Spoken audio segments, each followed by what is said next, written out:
Sveiki visi, Liepos diena ir jėgainė įsibėgėjo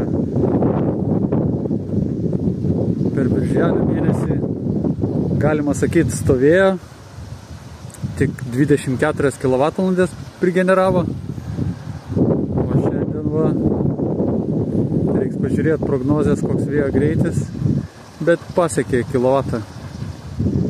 Šiaip apie kokius 400–500 vatų laikosi.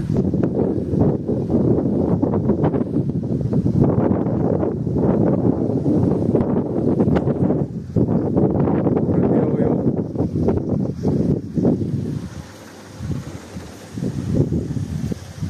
bokšto gamybą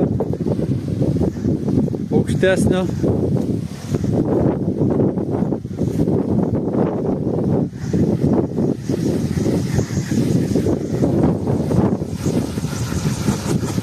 O girdisi, kaip net stabdosi.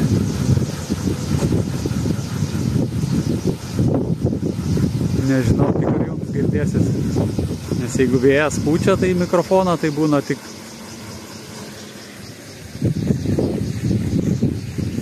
susitempiau jau vamzdžius. Bus papildomai dar 2 kojas.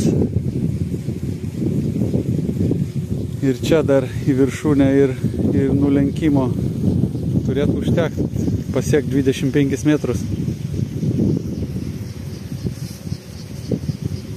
Išsikasiau vieną duobę jau pilnai. Čia gilis koks 1,5 metro. Pilnai pakanka. Ir čia jau įpusėjau. Tai bus 3 kojas. Ir viršui vieną. Nu, o tą dalį panaudosiu seną. Nu, aišku, čia gali planuoti, bet eigoje viskas. Pas mane gaunasi be brėžinių viskas. Iš akies.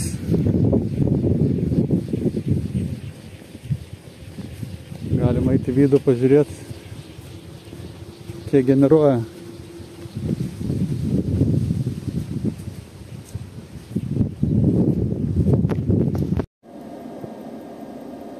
Nu, kaip ir sakiau, pagal garsą aš jau sprendžiu, kiek 500–400 vatų. Viskas priklauso nuo vėjo. Mačiau šiandien ir 900, ten 80 gal vatų.